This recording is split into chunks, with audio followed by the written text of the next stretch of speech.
Welcome back to another episode of Adoptions from the Heart TV. I'm your host, Amanda Aliberti. Today we are super excited because we have the opportunity to watch one of our support groups. Here in Delaware, we've been having monthly support groups where the women come together and really just talk about their experience and lean on one another for support. So now let's turn to the girls. So ladies, can you start by telling me about that first time you walked through the door and what your expectations were of a birth mom support group? When I first came, it was about 4.5 months ago. I was terrified. I walked in and I'm like, there's so many people here. I didn't know what to expect, but I got hugs from everyone and Amanda, and I was, like I said, I didn't know what to expect.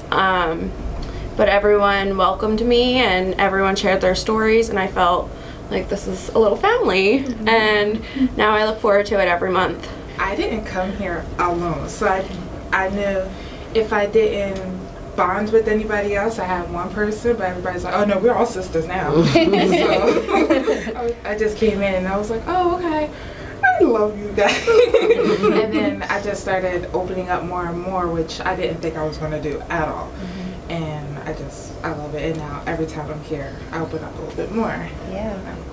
Mary, can you touch on a little bit of the safe place that we provided so that people feel the courage to talk about whatever they want to talk about? Yeah, like me and Tiara were like one of the original founding members of the group. And so we kind of didn't know what we were doing or what to expect. You know, we just met, but it was like we instantly had that bond because, you know, we connected on a whole different level, something that, you know, other people really can't understand. Mm-hmm. And we are very adamant about this is a very, very safe space. So new people coming in, you know, there's nothing you're going to say that no one's going to judge you here.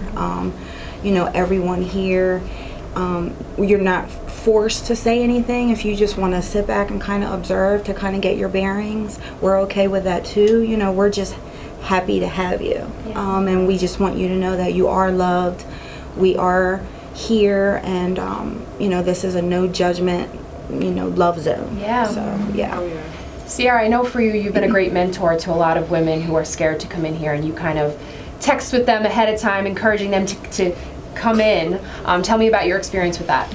As far as I remember, because I've been here for, 3 years now? Mm-hmm. Well, first coming in here and seeing that I could talk, and because at the time I came, it was at a low point, and it got me to a point where I could talk and speak, and me going through that kind of was like, hey, other girls need to come here because it's not that scary because you're not alone.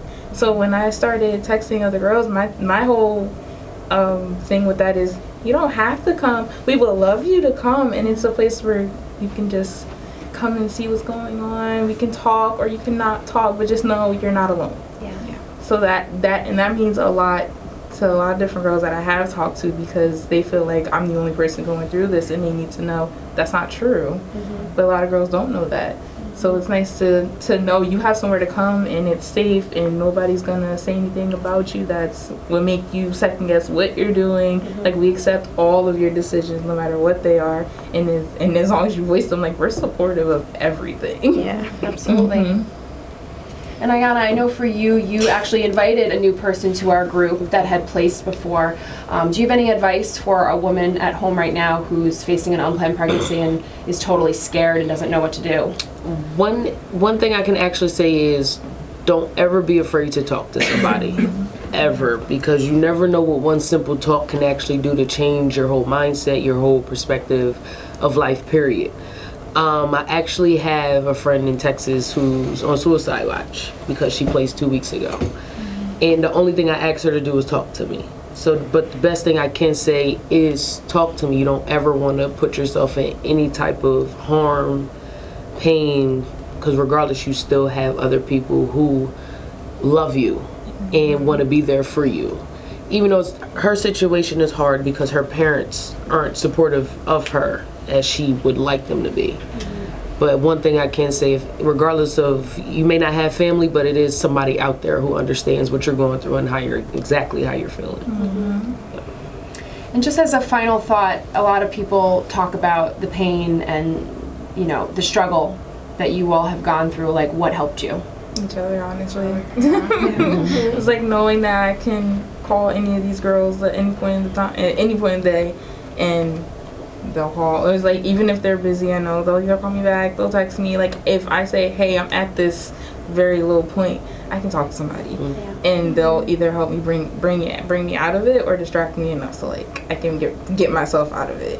It's a really nice feeling because like Brianna said, like Ayana said, some people don't have family that can do that, and I have a room full of people who can do that in different ways, and it's really nice. It's really helpful. I mean, it's been really helpful for me because I've had a lot of dark times recently, and sometimes just this group, it motivates me to get myself up and get together and, you know, get myself together and face the world. So even if it's for a few hours, you know, and I can come here and, like I said, and not be judged, and I can cry and break down, and these girls are like, you know, my #1 cheerleaders. So even when I don't see how good or awesome I may be, these girls let me know.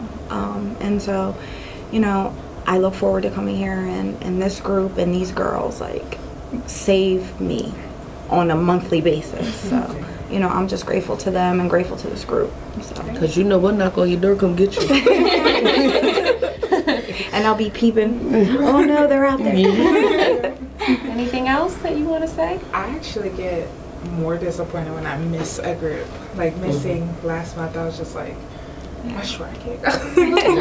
Like we have face masks. Like nobody's gonna get sick. But I was more upset that I couldn't be here than getting up every month to come here. It's like I love coming here. And that's the point. That's the best thing about it. Because sometimes I don't even want to go to the store. Rather I will come here, no problem.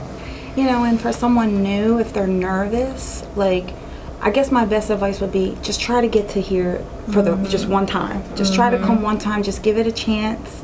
And if it's not for you, that's okay. And like I said, if you come, you can just chill back. You don't have to necessarily say anything, but I think you'll get a lot out of it if you just give it a try, just one time. Even if you try, at least you could say, I tried. I tried. Yeah. At least you know what it's like, and it's not, oh, I see these guys, I see what they're trying to do. Like, no, come and see what we're actually doing. It might help you. Well, thank you so much, ladies. Hopefully we can help other women and men who are in really scared, overwhelmed positions feel comfortable enough to come and at least talk about their story. Thanks so much. Thank you.